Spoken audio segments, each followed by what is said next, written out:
So welcome, everybody. I'm Mindy Towsley. I'm the Executive Director of the Artists Archives of the Western Reserve.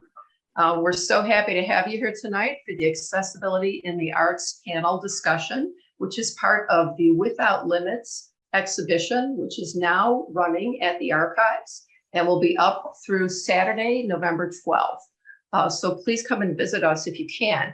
If you have never been to the archives, we are a regional museum. We are unique in what we do. We collect representative bodies of work by Ohio artists. We have 92 artists, and Kelly can correct me if I'm wrong on this, our registrar. I believe we have 92 artists to date and close to 10,000 works. We are open Wednesday through Friday from 10 to 4 and Saturday from 12 to 4. So please come and visit the show if you haven't seen it yet. It's an excellent show.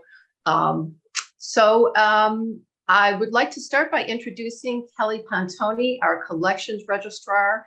Kelly is going to be recording this for all of you tonight, and we will post it in probably a week or two up on the YouTube channel. And I'm sure there'll be a link from our website, so you can check it out and look for it. You know, give us like a week and a half to get it up there. We always have to tweak it a little bit. So before we start, also, I'd like to talk a little bit about the Zoom housekeeping. There is a chat bubble either on the top or the bottom of your screen. If you want to communicate with attendees or staff during the event, you can use the chat bubble to do that. Use the hand raise feature or drop a line in the chat if you need assistance during the program, and Kelly, who is going to monitor the chat for us, also will get on there and help you. You can direct your message to specific people through the chat also, so just so you know that. Q&A is going to occur after the program, starting at about 7:55 to 8:15. Hopefully we'll run on time. So if you want to talk to the panelists and ask a question, raise your digital hand at the end of the presentation. We'll unmute you if you want to talk verbally so that we can hear you. If you want to type your question in, you're going to use the Q&A, which looks like the double chat bubble. And please, if you put your questions into the chat, we might miss them. So put them into the Q&A if you want the panelists to actually talk with you. Live transcription, there is a live transcription icon. So you can see a closed caption of the presentation. You can enable live transcript, which will provide a continuous running transcription of the program on the side of your screen. You also have the option to save that for the future. And at the end of the program, a survey is going to pop up. And please take the time to complete the survey. We really depend on that for our programming. If there are things that you would like us to change about the programming, or if you have suggestions for programming, put them into that survey. We do look at it. We do provide that data to our funders, and that really that keeps them funding us. So that's really important to us. So I also would like to thank our funders. The regular funders of the archives, the Bernice and David E. Davis Art Foundation, the Cleveland Foundation, the Gunn Foundation, the Zupal Foundation, Cuyahoga Arts and Culture, and the Ohio Arts Council. We have some special funding for this exhibition from the Cuyahoga County Board of Developmental Disabilities. I would like to especially thank them for funding some of the things in this exhibition that are different from our normal exhibitions.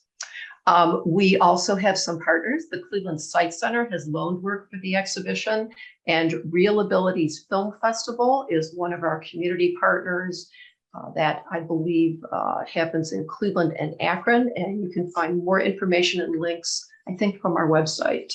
So thank you very much to the funders. So I'd like to start by introducing our other staff member, the lovely Megan Alves. Megan is the chief curator for the exhibition Without Limits. She currently works as our marketing and programming manager. She has worked with the AAWR staff and the exhibition committee to create dynamic programs, which we love, and that amplify underrepresented voices in our creative community. Megan received two BAs in comparative literature and art history from Oberlin College, and was a curatorial intern at the Andy Warhol Museum in Pittsburgh, Pennsylvania, before joining the archives. She also freelances as an arts correspondent for Cool Cleveland, a locally minded culture periodical with an emphasis on social justice. In 2022, this year, she made her first foray as a curator, as I said before, with the conception of Without Limits, Art, Chronic Illness, and Disability, an exhibition that is an extension of her own journey through scleroderma, which is a progressive autoimmune disease impacting organs and connective tissue. So this is a very important undertaking for her, and we're very grateful to her and all that she's done for the archives. And so Megan is now going to introduce you to our panelists who are also artists who are included in the exhibition. Megan, you're on. Oh my gosh, that was the first time I've had someone introduce me in a panel. So that was awesome and just as trippy as I expected to be. So thank you all for coming to the program today.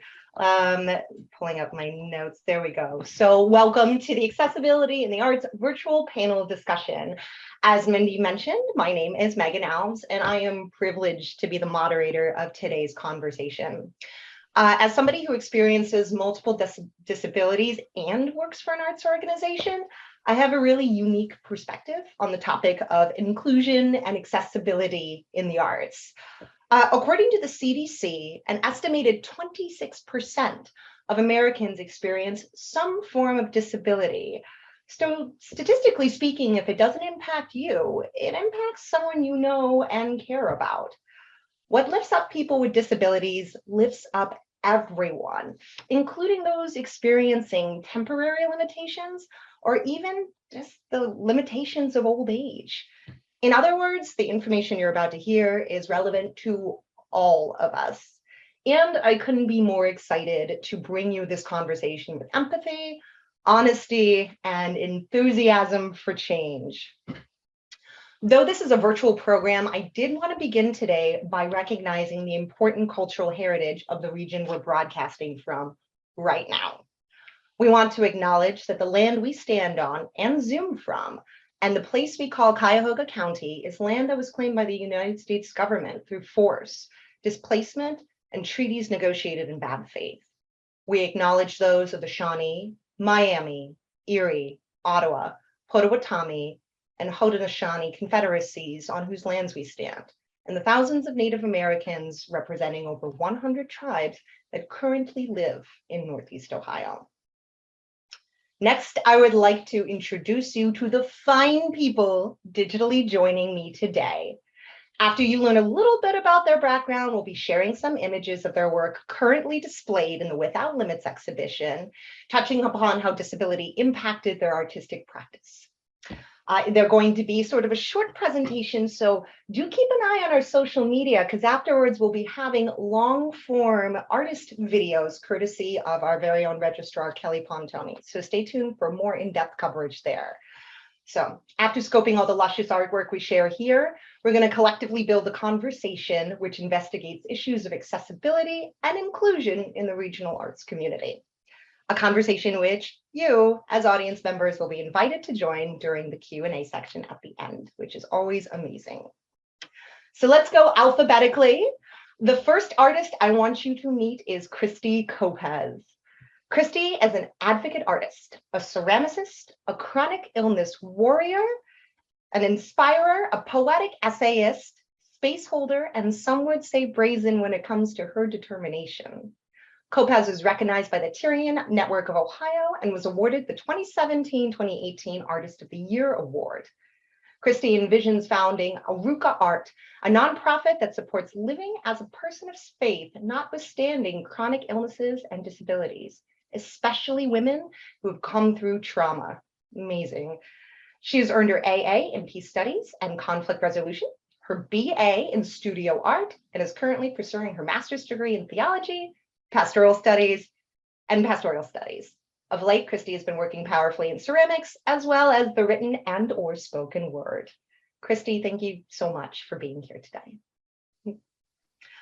Next up is MANDEM. MANDEM is the name shared by an intergenerational artist trio that collectively identifies as non-binary, genderqueer, and neurodiverse and/or disabled. Its members are Maze Arenzi, I had to ask for the pronunciation, nailed it, Moko Arenzi, and their offspring Kai Arenzi. So, oh, that's Arenzi Steinman, actually, my apologies there. They're radically interdisciplinary, and their work explores the visceral and disabled body, art history, religious iconography, and issues of gender and desire. MANDEM has been the artist in residence at Al Palomino, I probably butchered that, but in Florence, Italy, the Cultural Palette in New Jersey, Negative Space Gallery in good old Cleveland, Ohio. Their current project, oh, darn it, I screwed it up. They'll correct you later. Arachnid, it's like anarchist with an R. They'll fix it. So their current project, which we will learn more about later, has been supported by the Satellite Fund, administered by Spaces, and funded by the Andy Warhol Foundation for the Visual Arts Regional Regranting Program. MANDEM, thank you for being here and letting me predictably butcher half of the words in that intro. And last but not least, Andrew Reach. He is an abstract artist working in the realm of digital media. He's received a degree in architecture from the Pratt Institute in New York and had a successful 20-year-long architecture career in New York City, Los Angeles, and Miami. His last building was the Patricia and Philip Frost Art Museum in Miami. And then in 2003, an unexpected disease resulted in the fusion of most of the vertebrae of his spine.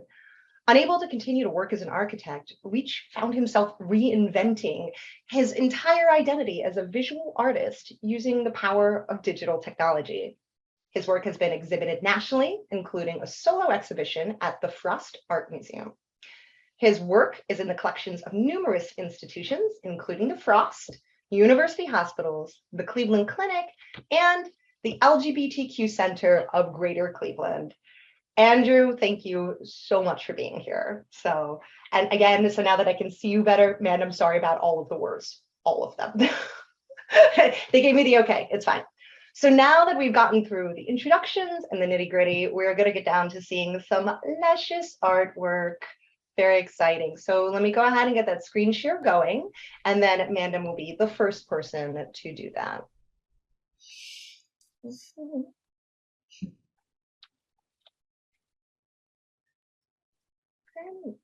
Hello, everyone. I suppose while it's getting up, I should make sure you can hear us. Oh, that's perfect. Yes, do that. Excellent. That's not us. I know. You are correct. That is absolutely not your artwork. I mean, I'd be very proud if it was, but it's not. And I would like you to lecture on slides that are not yours. So in this piece, there we go. Ta-da! Your name is visible. Please talk about your work. All right, much better. Okay, so this is the Anachronist archives. It's like anarchy and anachronism, but you take the two into a particle collider and then reality ends and boots back up again from scratch, and you end up with something very strange. So this is actually only slightly off topic in trying to explain how to say it, because the entirety of what you have at this show is all pieces from the same project, the same Anachronist archive project, that began with this strange little book. And this strange little book was printed in 1822. So it's a 200-year-old book. And when I first got it, it had never been opened. Back in 200 years ago, to open a book, you have to slice the pages open. So this is a part of the book that I have not opened. I don't know if you can see it. And the pages are still sealed up with each other. Find a place that you can see it. Here we go. And they have not been cut apart with a letter opener, so you can't. So they are closed. You can't actually turn the entire thing. You can see inside. There's the pages. You can't open it. And if you do want to see the whole page without cutting the pages apart, you have to peel off the spine, then you can unfold the pages. Which is what, of course, happened to this book, is that someone, it was definitely not me, it was Peter Kay 100 years ago, peeled the spine off this book and wrote on all the pages in the order that they were printed on, as opposed to writing on them on the order that you're supposed to cut the book apart and mutilate it in order to read it.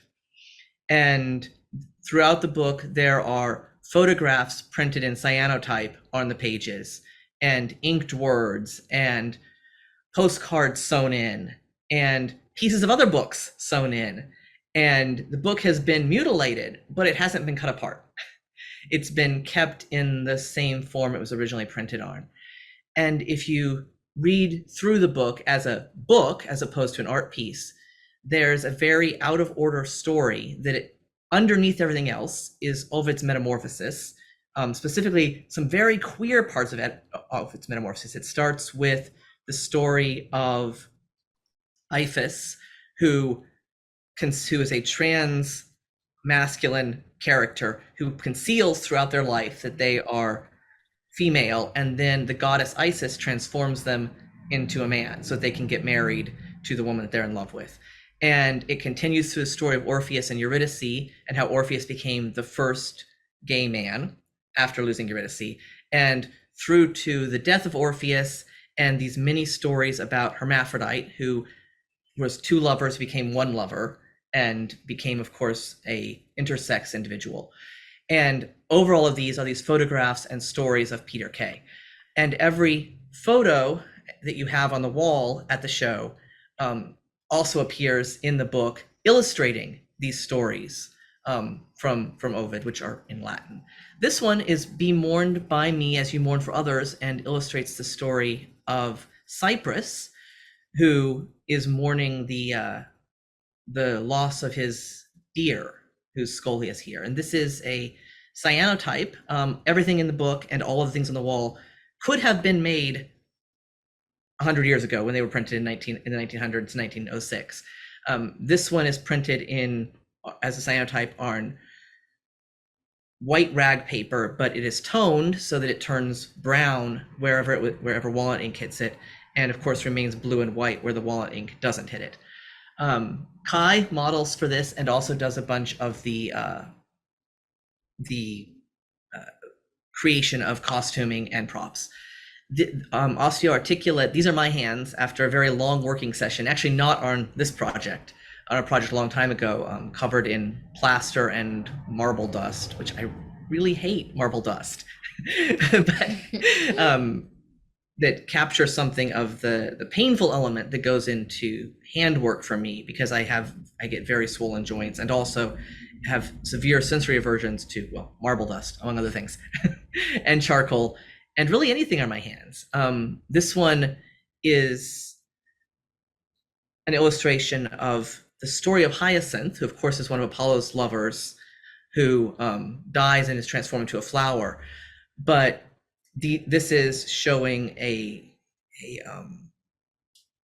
Grey's Anatomy, a Grey's Anatomy illustration transformed by the addition of illustrations of hyacinth flowers growing out of all of the blood vessels and the lungs. And it is referencing both Peter Kay's, the creator of the books, Peter Kay's tuberculosis, and also the fact that my art partner, Moko, has partial lung failure and is very much struggling to breathe right now because we can't afford to replace their oxygen machine. So their oxygen machine is kind of give and take. This one is also referencing, of course, lungs and the struggle of breathing, and also, of course, talking about COVID and the fact that we have lost a very large percentage of our disabled community over the course of the COVID pandemic, and are continuing to lose them because, of course, as everyone is very happy about, COVID mostly only kills people with pre-existing conditions. So when they say, well, don't worry, 96% of people get better from COVID, and the people who die from COVID, it's only 1 to 4% people who catch it will die of it, and most of them, 99% of them, have pre-existing conditions, which of course means that if you've lost 1.1 million people to COVID, you've lost 1 million disabled people to COVID. So the particularities of what it means to have your lungs give out on you is relevant to our community in particular. I also have lung involvement in the physical disability that I have. Yeah. So not tuberculosis, but that would be treatable now in a way that it was not, of course, in 1906. Wow. Well, thank you for that's like the best. I was wondering how you were going to do a quick overview because their work is so nuanced and invasive. It was struggling before. That was great. Struggling before And again, like seriously, and again, like we'll make sure to include links. So please like check out MANDEM's writing and their website as well. For all of the artists, there's so much. This is the tip of the iceberg. And so that being said, our next artist who's going to be sharing is going to be Kristi Copez. So let me. Yes. And do we see an image potentially? Yes. Does it say Kristi Copez? It says my name, yes. Oh my gosh. Okay, Kristi. Do we see the next image even? It is there. Thank you. This is called The Fire Next Time. And this rendering is part of the Bearing Fire, Light, and Witness. And it's a 12-piece and still evolving collection of works that uncovers nature's essential bearing of fire that purifies, the bearing light of our ancestors' endurance, and the cleansing gift of bearing witness to each of others' stories. Each rendering makes use of fire to uncover the beauty of the marking of pain, passion, and power when we are raised by and rebound from our shared experiences of living with hidden illnesses and chronic disabling conditions.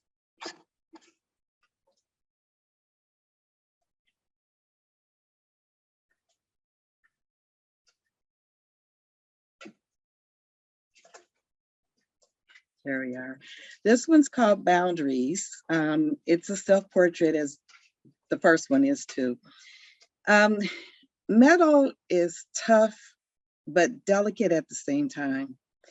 Metal will fight you back though. It sets its own boundaries by issuing strong resistance against yielding or suddenly revealing its fragility when brought into its snapping point. You can attempt to force it into compliance, but metal will not be disrespected by an outside will. My ponderings during the making of this metal sculpture, I realized that I, and all of us who suffer hidden disabilities and chronic illnesses, have the same attributes as metal.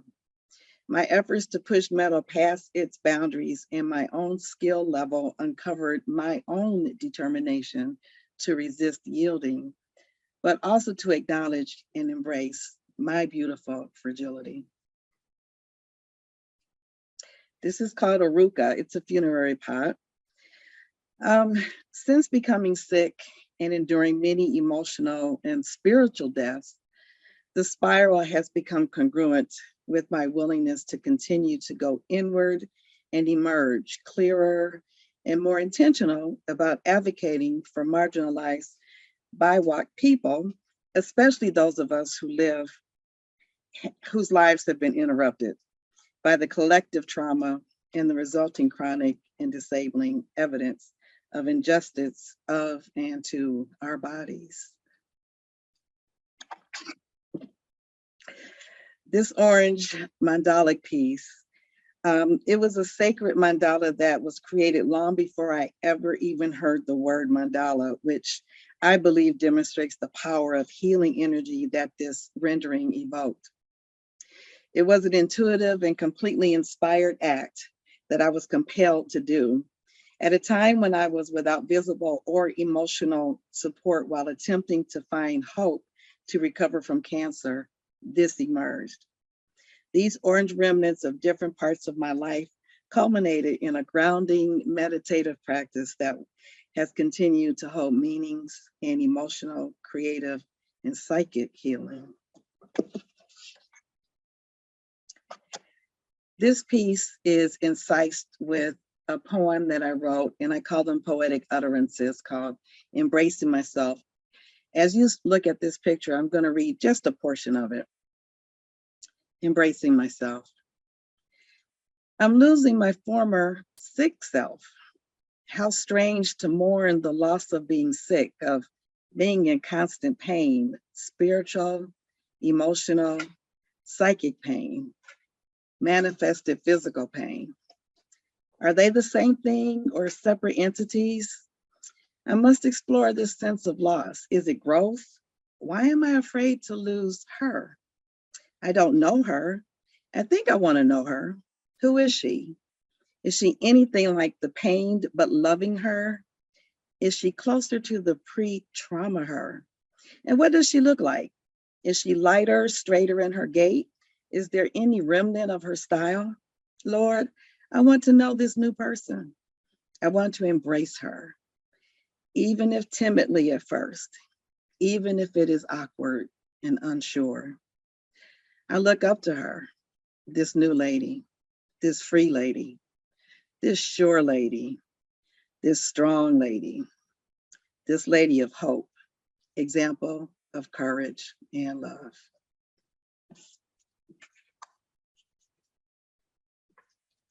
That was so beautiful, Kristi. Thank you from the bottom of our hearts for sharing that utterance. And it's great to hear it out loud as people in the exhibition have been trying to turn their head to read it. And Kristi will actually be reading that for a group of people with visual impairments who are coming in from the Site Center, the Cleveland Site Center, one of our supporters. And she'll actually be reading her utterances along with her pieces so people can experience that. So thank you. So next up, we get to see some of the beautiful digital renderings of Andrew Reach. They're so stunning. So let me get that going. Hey, thanks.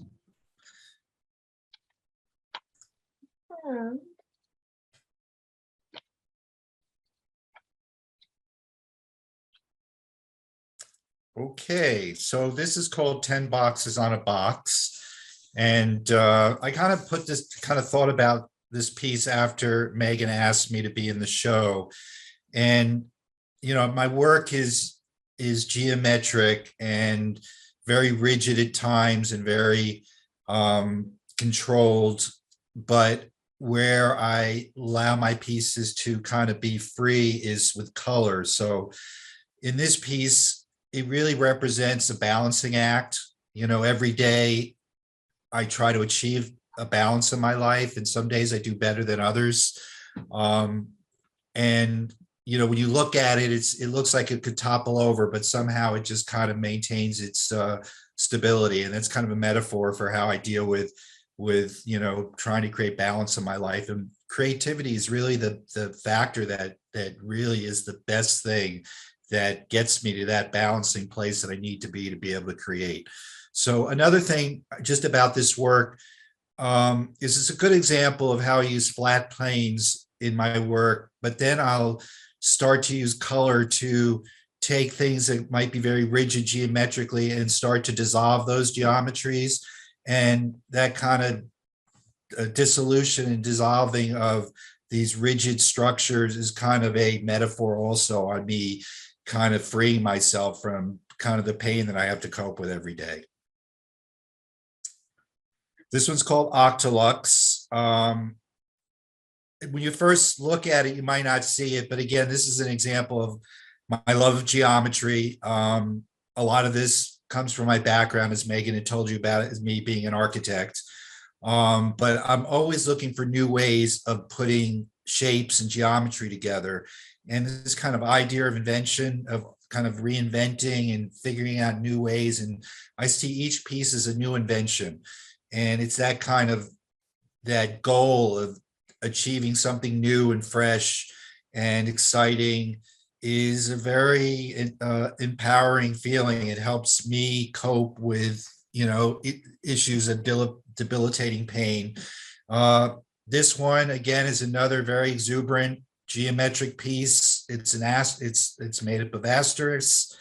I've been looking at touch tone phones since I was a little kid, and the asterisks and the pound sign have been there forever. We all know what they are. And I saw in these two symbols, this and also the hash symbol or the pound sign, some really cool potential to create some interesting art geometrically. So again, I'm taking very geometric, rigid structures, and with color, I'm kind of dissolving them and breaking them up and making them be joyful.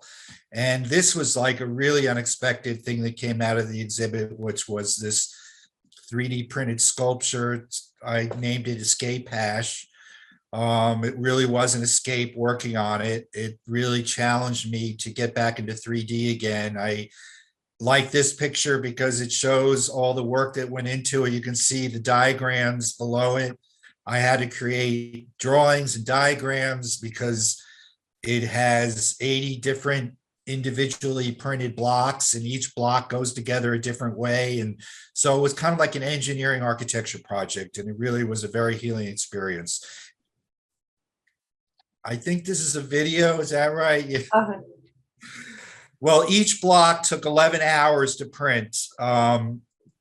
And it was done at ThinkBox at Case Western Reserve University, and they were done at high definition. So they had 6 machines running basically for 2 weeks straight, running almost continuously to print out all the blocks that go into this sculpture. You could see also that's kind of cool is the interior structure that's like totally hidden, all that gets covered up, but that's just like the support structure that's built into the. So yeah, 3D printing is opening up a lot of new potential for me to explore, and I'm working on a piece right now that will be another hash symbol, but done completely differently. It's a little bit too involved to go into now, but hopefully I'll do some posts about the progress of it as time goes on. So that's that. That was awesome. And how many hours did it take again to print that? Well, it's over 800 hours of print time, but she ran 6 machines. Ainsley Buckner, who's the director of prototyping at ThinkBox, was running 6 machines continuously for over 2 weeks to get them all printed. Yeah.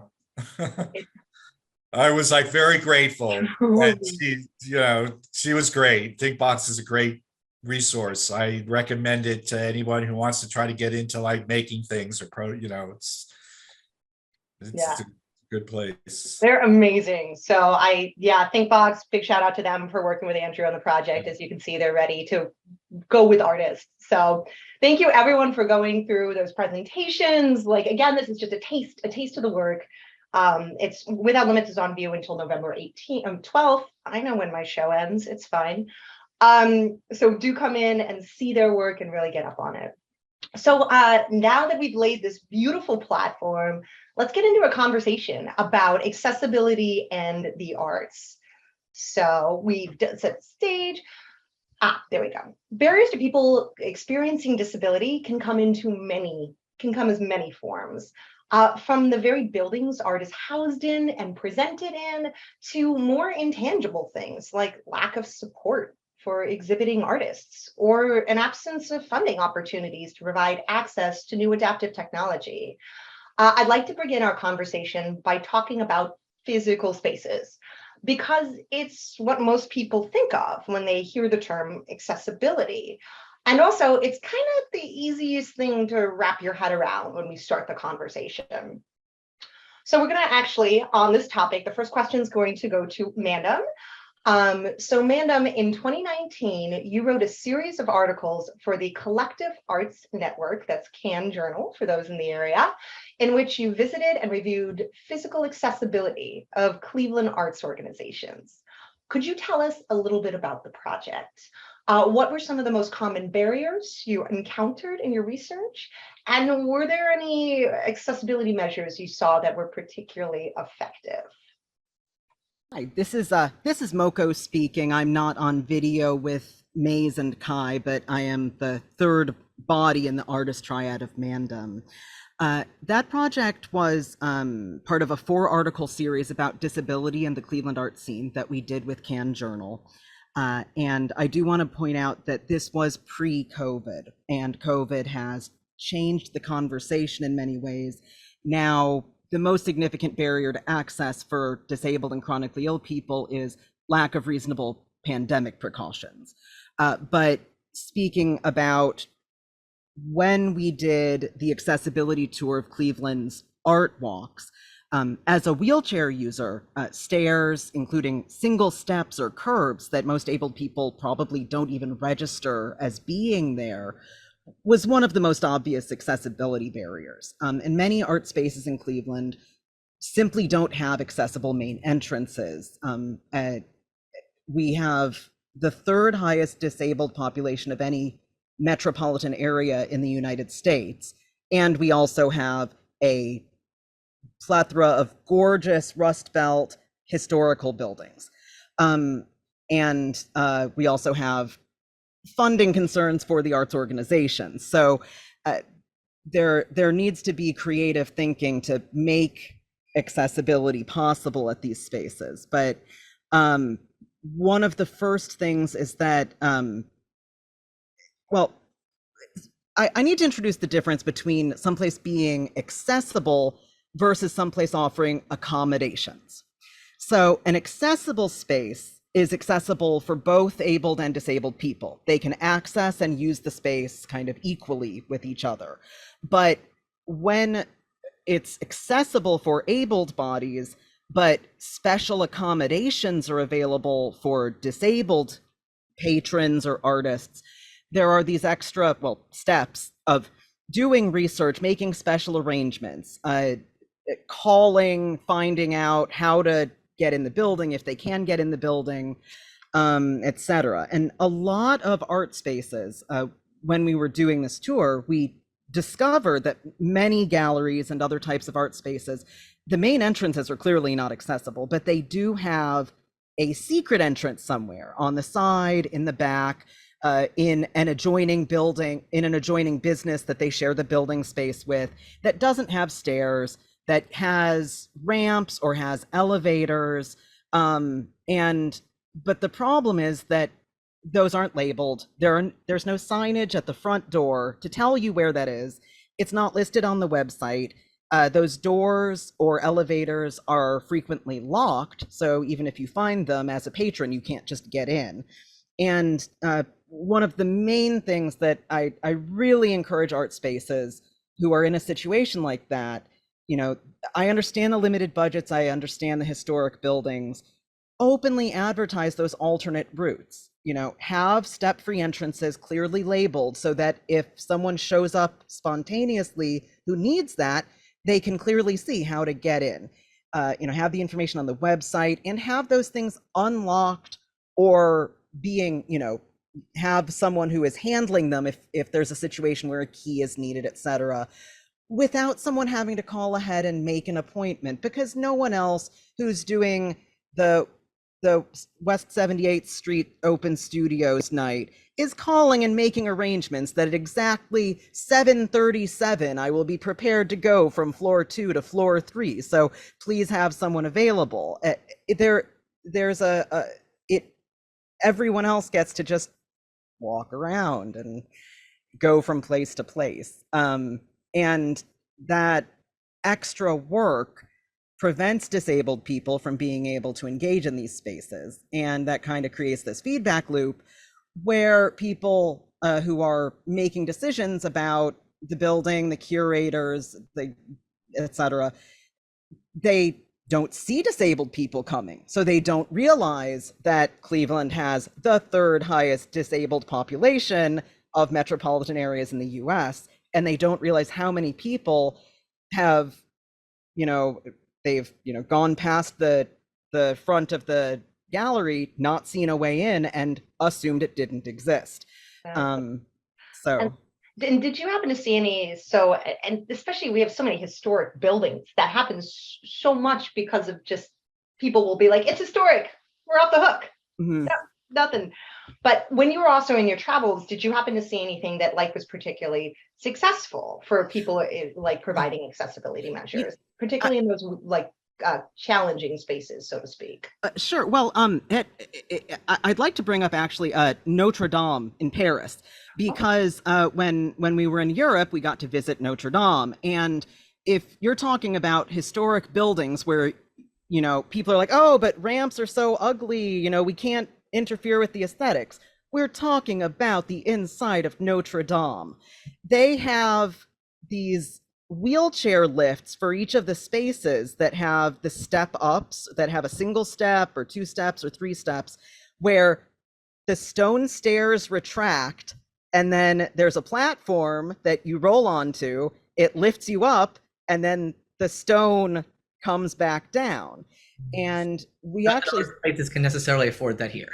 no, but if, Cool. you know, it introduces the idea of there being another way. Obviously, I understand that a tiny gallery that's barely paying the bills, and you know, they can't necessarily do that.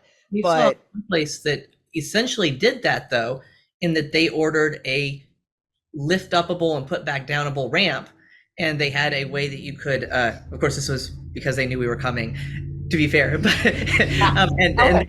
and you could like hit a button to call the person who had the little ramp, and they came carry the little ramp out because they just had one step up, put the ramp down, you rolled up, and again, it's an accommodation, but it's a ramp that comes to the building as opposed to Yeah, and Right. that's actually a great example of how you could figure things out, you know, instead of just going, no, very simple. It was just a little tiny triangle of wood, and it blocked the sidewalk, so you couldn't have it up all the time. But you could Right. put it down long enough to roll in, and then you have an accommodation anyway. perfect. And I just wanted to thank you so much, Moko, because like, please do read their articles in Can, because they are amazing and really get into the nitty gritty, and they're like the best investigative reporting. It was just inspiring to see. I also wanted to open this up to the rest of the panelists. In addition to sort of the accessibility measures that Amanda mentioned, do you, Kristi or Andrew, have any in your mind, any accessibility measures you'd like to see more of in regional galleries and museums? Well, you know, I think this might pertain more to new structures when they're designing for the disabled. That I had the privilege of working on before the Frost Art Museum on the Miami Federal Courthouse, United States Courthouse. And one of the things that was really important in the design was to have accessibility where there wouldn't be any ramps at all. I mean, the idea of having a ramp system, and you know, there's like a stigma to it. You know, this is kind of an afterthought. We stuck a ramp on, and this is, you know, how the building. They should think about how you can get people into a building in the design of the building itself. So, I mean, it's hard to do, and there are strategies you can do, but for instance, this building is on 2 city blocks because of the Oklahoma City, you know, there was all kinds of requirements for security and for, but there was a gradual slope all the way up into the entrance of the building that it was, you know, imperceptible. And by the time you got to the entrance, there was no need for ramps at all. So anyways, No, that's a thought. No, it's a great example. And actually, I'll just keep things moving as well. So actually, I'm going to move on to Kristi Copez for our next topic. So I'd like to actually transition to a little bit, because there's so many physical accessibility measures that can make a big difference. Also, Cuyahoga County Board of Developmental Disabilities is an amazing resource for any of my arts people I see in the audience out there for giving suggestions of how to make spaces accessible. You don't need to know how to do everything. You just need to know who to ask. And they have really a great hook in with the disabled community. So I would like to transition to talking about intangible barriers that people face when participating in the art world. Those hidden challenges that can provide just as much of an obstacle to inclusion as a second floor gallery without elevator access. Kristi, next question is for you. One of your artist statements powerfully includes the following quote: "A question I ask myself as somebody with a disability is, what are you presenting to the world? Is my disability visible and I will be discounted? Or conversely, is it not visible enough and I will be doubted? These are portraits of a Black body, a woman's body, a sick body. And what I want you to see is the beauty of the art and the illness." It gives me goosebumps every time. As a disabled Black woman, you're at the nexus of a whole world of discrimination, a Venn diagram of just discrimination. In what ways have the intersections of your identity impacted your experiences working as a professional artist? And then also afterwards, have you personally encountered any practices which you found successful in fostering supportive and inclusive environments of all identities? Yeah, I like the way you describe it as a Venn diagram, because that's exactly what I feel as though I'm a walking Venn diagram because of all of the intersections that I personally carry. I have a lot, and only a few of them are obvious, and that's being Black, that's being a woman, that's being disabled when I let it show, that's being an artist. And, when I'm thinking about this question, there's certain words that come to mind immediately for me. And the words are like assumptions, interpretations, expectations, and making folks comfortable. And so with my personal intersection of being an artist and disabled and Black, aged woman, just to name a few, I can pick any of these identities and find myself encumbered by the assumptions of what each of these communities must mean for me. In other words, those things that stand out that may be noticed by others, there is an idea of what that's supposed to mean for me and what limitations that may include, or what they expect or I should be doing more of or better despite. I can pick any of these identities and I can tell you what's expected of me, just because of mostly limited expectations, or people going so far out of their way to ignore all of those intersections and to only focus on one thing. And usually it's the disability because I have medical equipment that's obvious. And I can also pick any of these identities and I can tell you how I am interpreted. And that's almost always limited. It's mostly by the dominant culture because it's so obvious that I'm Black, that I am actually put into boxes on how I should exist, and what it should mean to me, and how I should respond to these labels. And, I also think about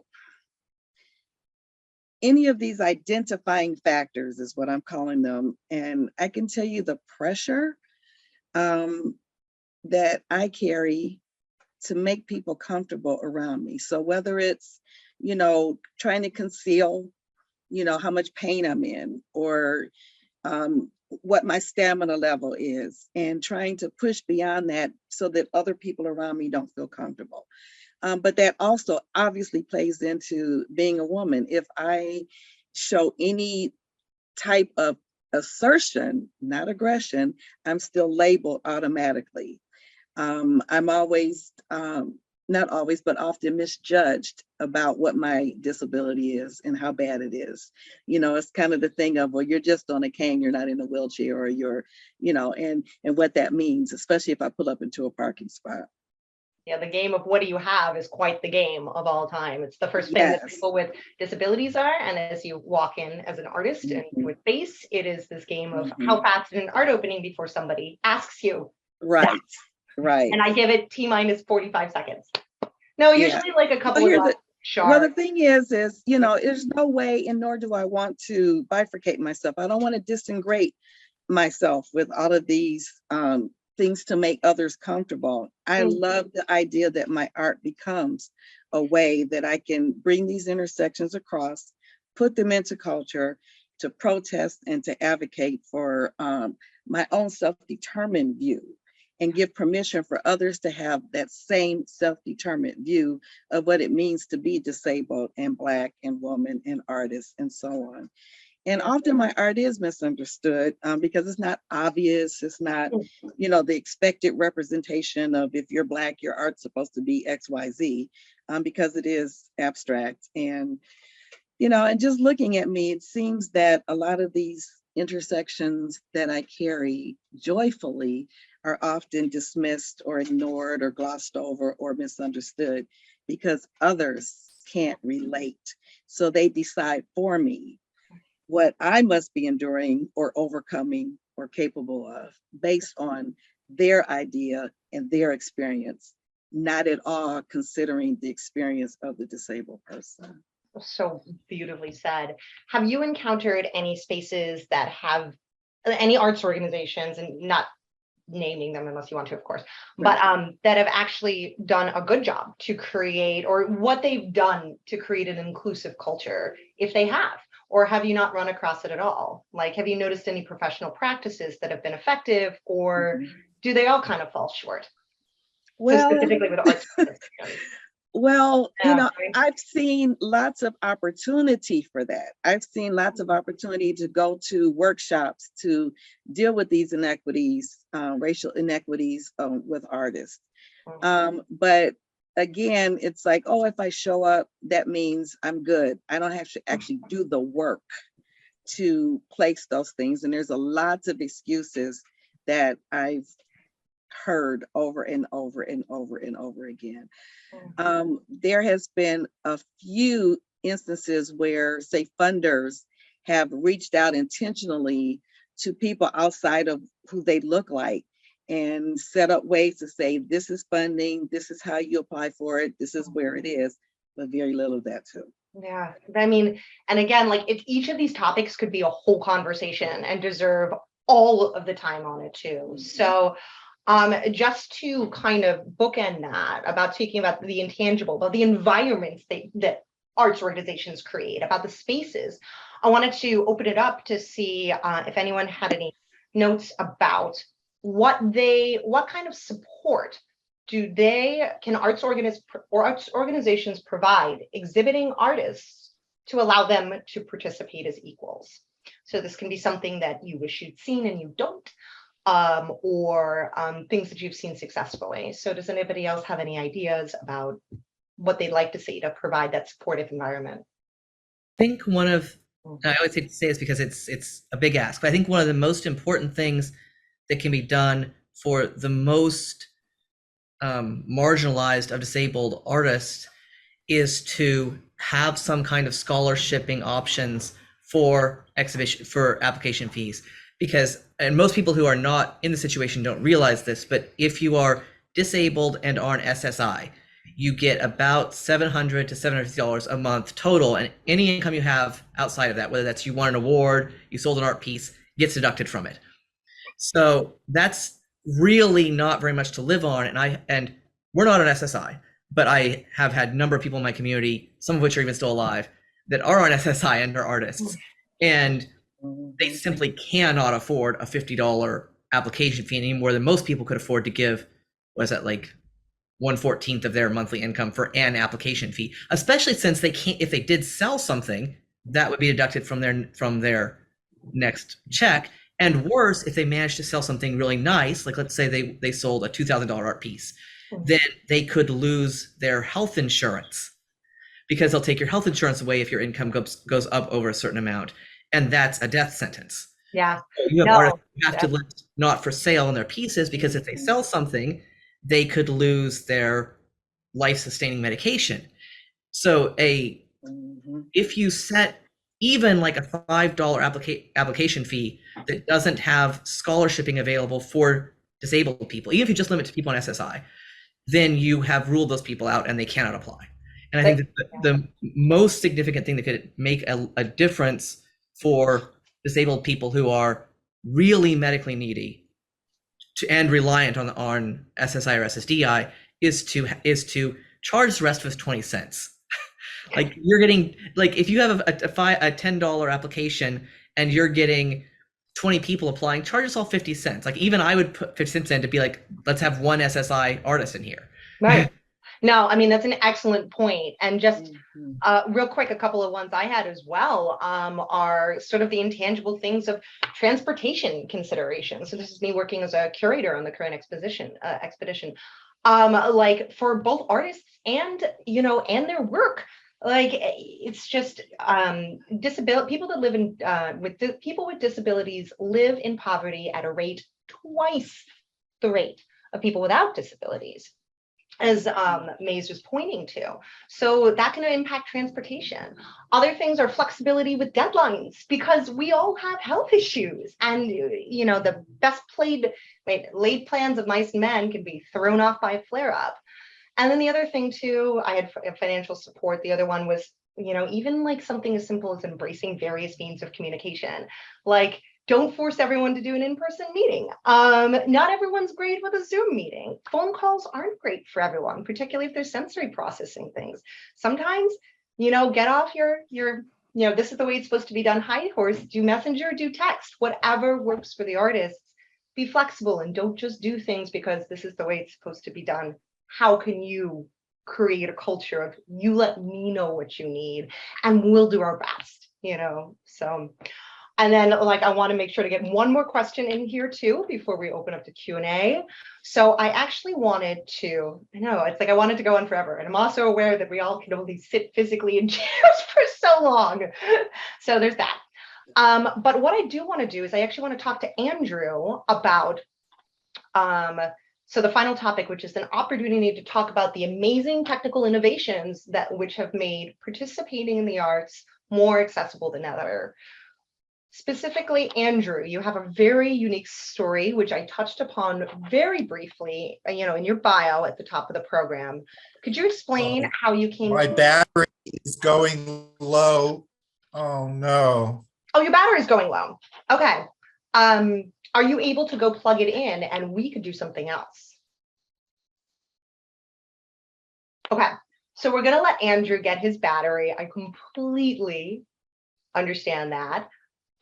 What I'll do then is just while we see if it comes in, and I'm going to pivot this to stay on topic to Kristi and MANDEM. God, my heart goes out. I've totally done that on Zoom.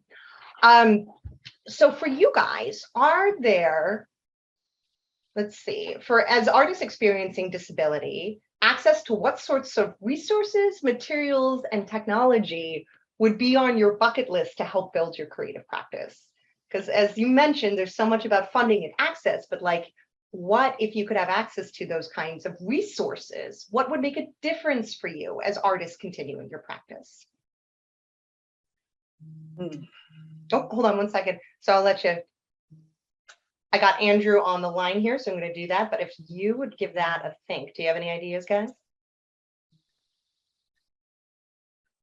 Are we holding for Andrew or Oh, no. Go ahead. If you have an answer to it, go for it. Yeah, no, do that. And then we're going to vamp until he comes back. I think that resources would definitely still include there being studio spaces that are designed for us. And we, MANDEM, going to the studio space that we're in now at Coventry Peace Campus, was the first one we found after a year of looking, this was a couple years ago, that was wheelchair accessible and climate controlled. And my disability is extremely heat sensitive. If I go over about 75 degrees, I literally go into anaphylaxis and shut down. And climate controlled studios are hard to come by, and the ones that there are often not wheelchair accessible. So finding a 24-hour wheelchair accessible studio was extremely difficult. And unfortunately, they've recently lost their air conditioning. So I can still go once winter kicks in. But and also places that are continuing to take COVID precautions, which almost no one is extremely important. Again, because the burden has been shifted back over onto disabled people. Like, oh well, you are the people who are going to die.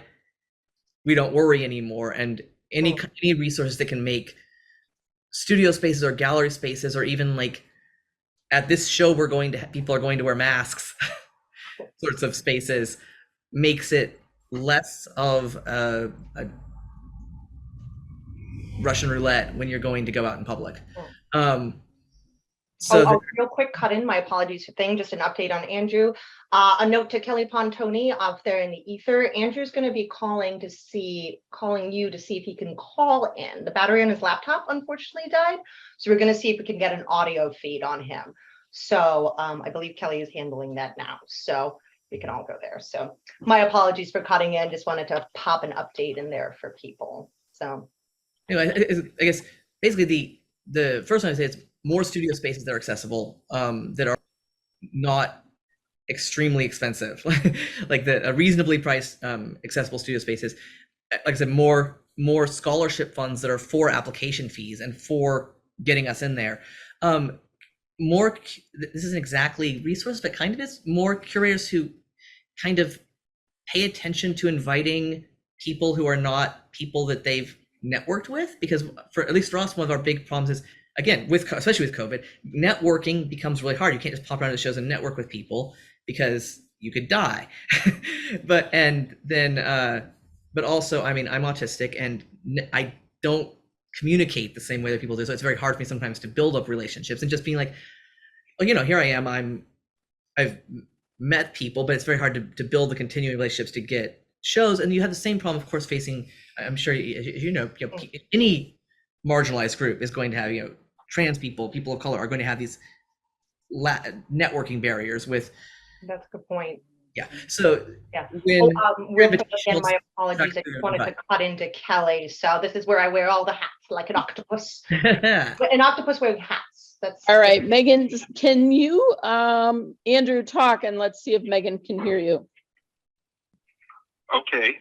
Oh my goodness. Can you hear him okay? Kelly, you are magic. So Andrew, Okay. you can hear me all right. Yep. All right. I'm sorry about the no worries. I'm just excited. embarrassing. No, All that's the technology and my laptop goes dead. I have done that, and it is actually so big. Thank you, Kelly, for figuring it out. You're amazing. So Andrew, and then also MANDEM, and I'm sorry to do that kind of like mid thing. So is it all right if I transition to, okay, I got the thumbs up to transition to there. And again, my apologies for the quick thing. And also thank you to my lovely panelists for being able to experience talk while we were waiting. Thank you very much. So Andrew, now that I have you on audio, I did want to ask, so just, we're probably in our time's a little crazy, but I would love to hear about how you made that transition. That's kind of how you were able to use technology to overcome the challenges of your physicality and start creating art. If you could give us a little slice of that narrative, that would be great. Okay, sure. Well, I mean, I as a professional, I was trained as an architect, so I was never trained as a visual artist. There's a whole different kind of an education that you get. I just want you to imagine the human history as a timeline. And, I think Homo sapiens have been around about 300,000 years, and we happen to be living in a time right now, which I find kind of extraordinary. We're like at the birth of the digital age. The Industrial Revolution happened, and we have this digital technology that I think we take for granted to a certain extent, because it's quite a tectonic shift in human history that we're living through right now. So I had this opportunity where I don't know if I ever would have discovered I was an artist had I not had Photoshop. I mean,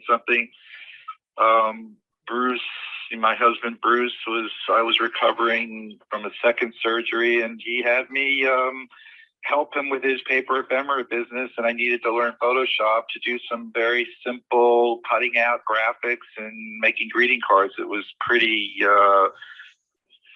basic stuff with Photoshop, and something just extraordinary happened. And had I not had Photoshop, I don't know that I would have discovered this ability that I have. So that's one thing.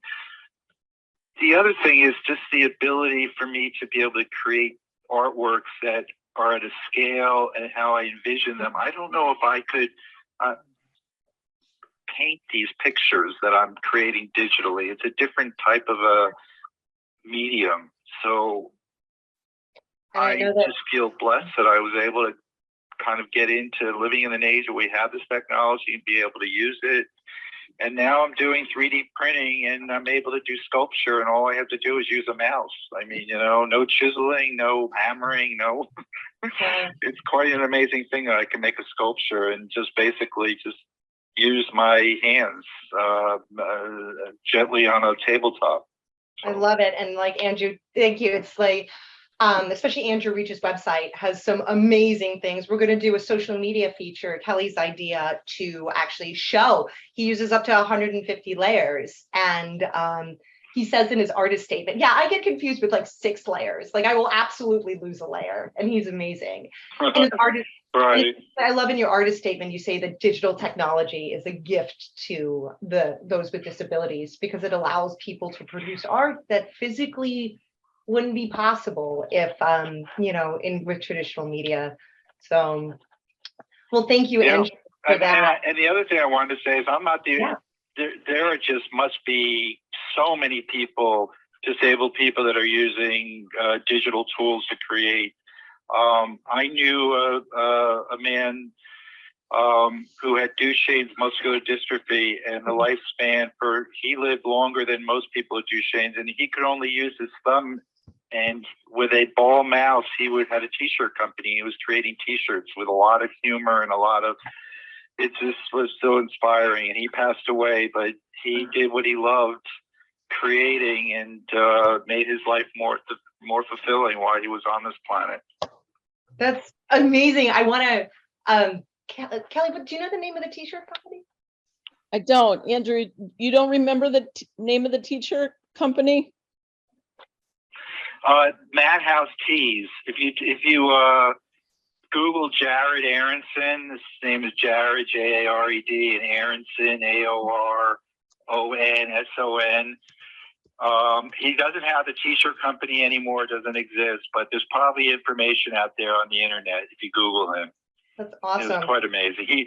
Just an example of his humor is the t-shirt that I have a couple of t-shirts, and I've worn them to death, but it's a banana that is there's a human on the floor, and a banana's walking over the human and tripping on the human.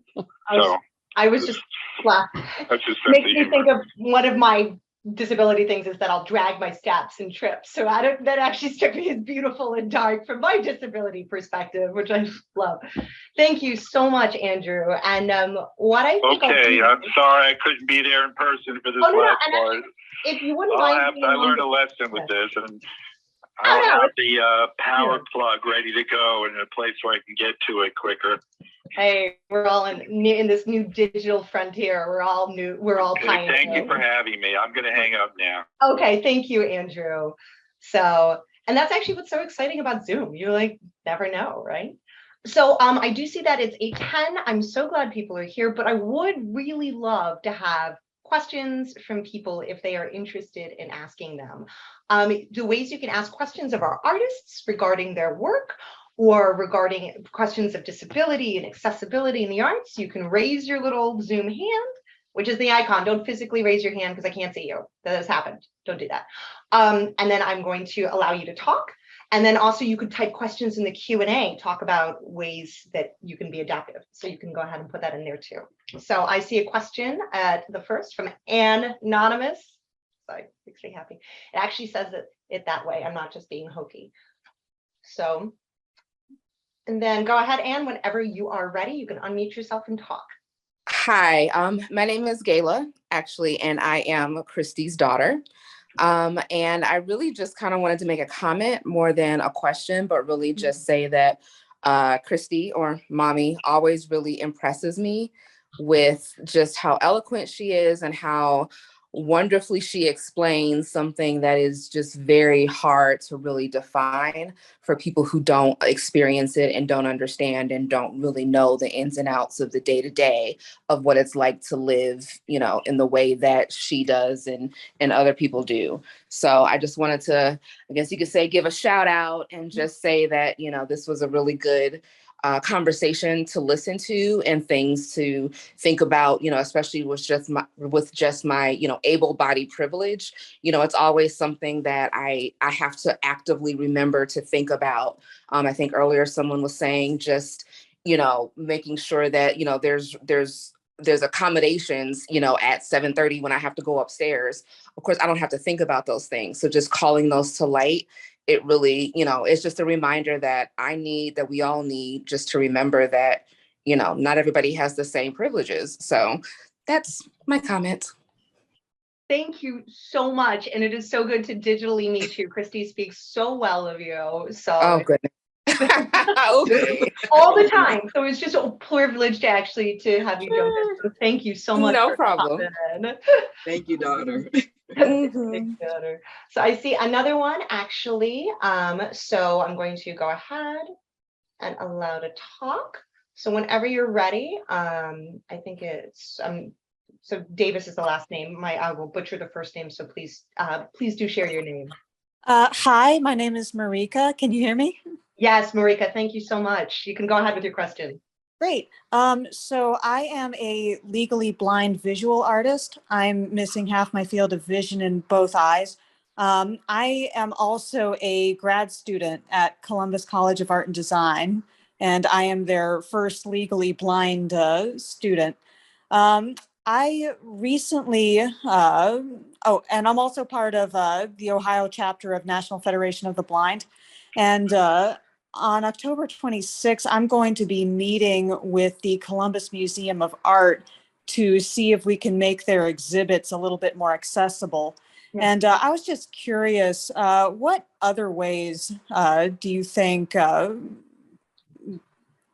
could make museums more accessible for everyone? Yeah, I mean, I might actually jump on this one, which would be weird. I mean, not so weird, because I just, our current Without Limits exhibition, there were a ton of accessibility measures that we put into place. It was the tip of the iceberg. MANDEM was amazing and provided amazing feedback. And it is something I fully encourage, is making sure you talk with people from the disability community. You are in it as well for doing this. But some of the accessibility measures we did was hanging the show from the normal 58 center point, dropping that down to 52. So artwork would be able to be viewed by people in wheelchairs and also standing up. So it was like a medium between. Part of that, we also adjusted the lights to make sure that light was not shining directly into glass of paintings, making it very difficult for people in chairs or even people that are sitting down to see them. Other things we made sure to do was we actually included Braille tags in our exhibition, thanks to the Cleveland Sight Center, who's a community partner. And the idea is that they accompany the artwork, and that individuals coming in from the Sight Center will be able to use that along with a visually descriptive tour. And then finally, we also have a catalog that there is a PDF version available and an audio version available, because a lot of times people with disabilities, you just can't get to the show. And that doesn't mean that you don't get access to the content because you are scared for your life, because you are immunocompromised. And the only way you get to participate in the arts community is to physically go to a space. No, there's other ways to do it too. So there's a million more that MANDEM, when I see Kelly as well, that has another one too. Kelly, did you have another good accessibility one? No, I was just wanted to let you know there's some questions in the Q&A, just to let you know. Okay, yeah.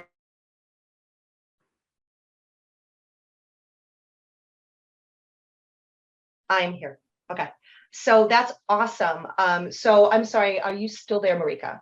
Yes, I am. Okay, well, so if so hopefully some of those are helpful, but if you have any more questions or anything, let me pop mine. Would I be able, MANDEM, can I even say, do you do accessibility advisement officially? I got a yes from MANDEM. I'm gonna pop some emails in the chat that if you want to reach out, MANDEM provided accessibility advisement on our exhibition. And we've never done it officially other than for you, I think, but new business. we do it. Yeah, we do not have a business, but I suppose, I mean, we're here.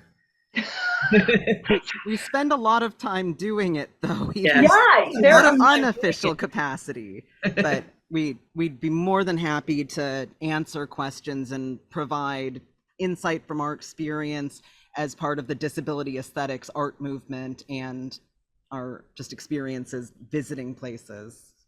Yeah, for sure, because I've never done this before. Actually, MANDEM, would you go ahead and put your email into the chat? I'll get it. Amazing. Thank you. Because yeah, as many good ideas as we got from CCBDD, who is our supporter, heck, nothing works better than actually being involved with people in the disability community for providing advisement. So thank you, Marika. We'll get that in there. So I'm going to move on to the last couple of questions in the Q&A so we can get everyone to their dinners and life. So do we get a chance to see how you presented art in a show to maximize accessibility? That one is from Tristan. Hi, Tristan, in Wisconsin. So the best way to do that is you could always contact one of us to see about virtual tours is a thing that we could potentially do. I'm going to put that in. But there's also that catalog, as I just mentioned. So I'm going to put my email in the chat.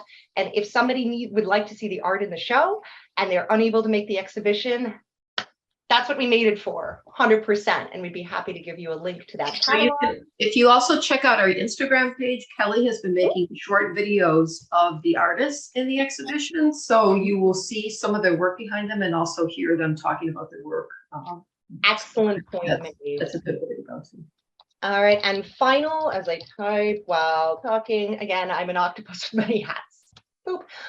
Finally, we have a general question from Nate, which is a good closer, but what drew you all to your specific mediums as artists?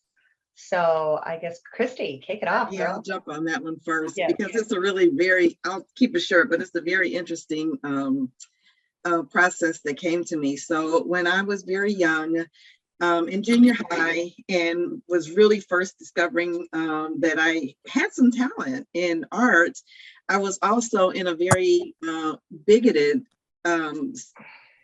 situation in school and was highly discouraged. And I vowed I would never touch clay again.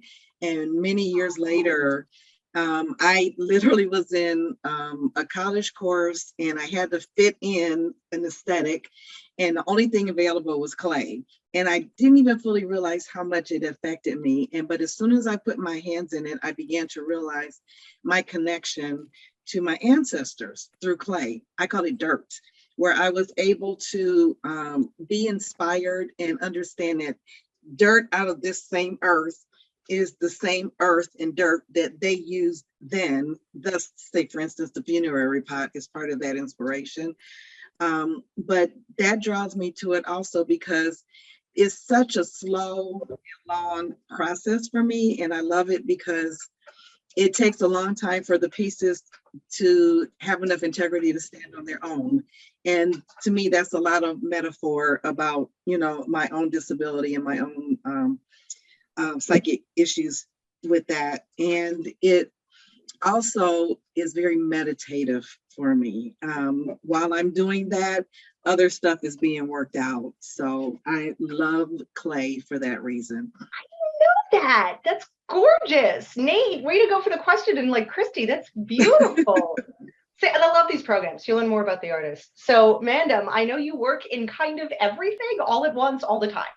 Basic, but not clay usually. So that, yeah, I think two of us, we could have basically everything covered.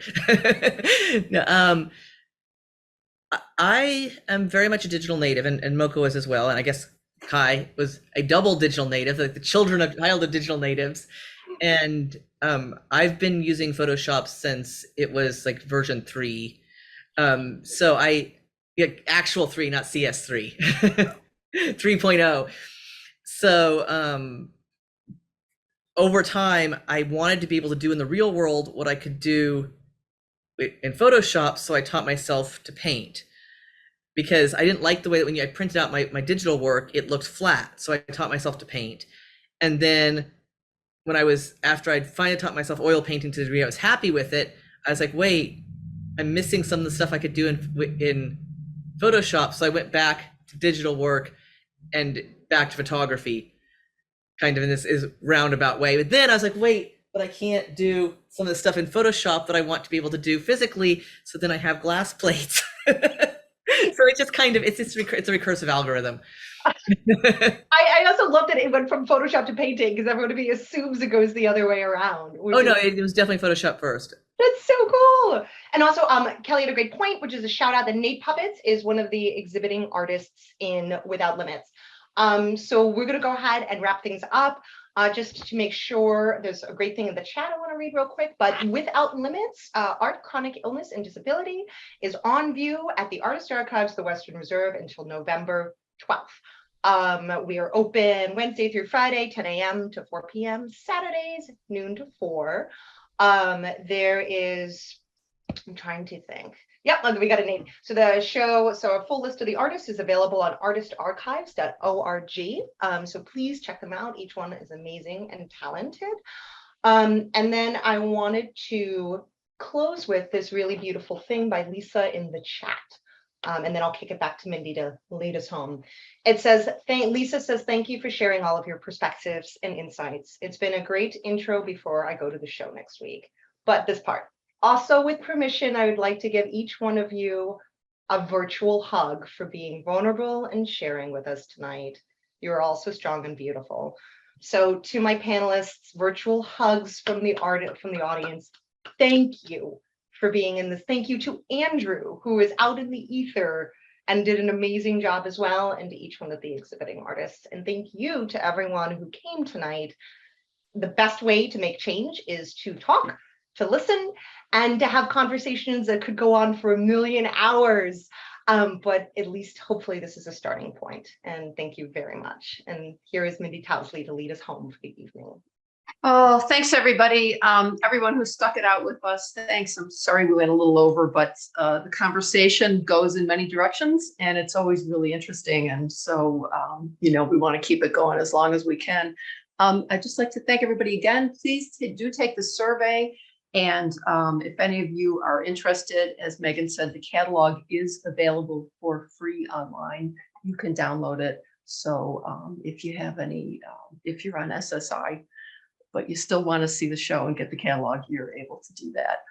So thanks again, artists. Thank you so much for being part of the show. And thanks to Kelly for helping out. All amazing. I guess we'll say goodnight. Say goodnight, everybody. Thank you. All right, everyone, have a great night. And a video recording of the program will be available. Give us like a week. We will get it up there. It's all us. So thank you, everyone. Have a wonderful night. Everybody. Sid, and we will say signing off.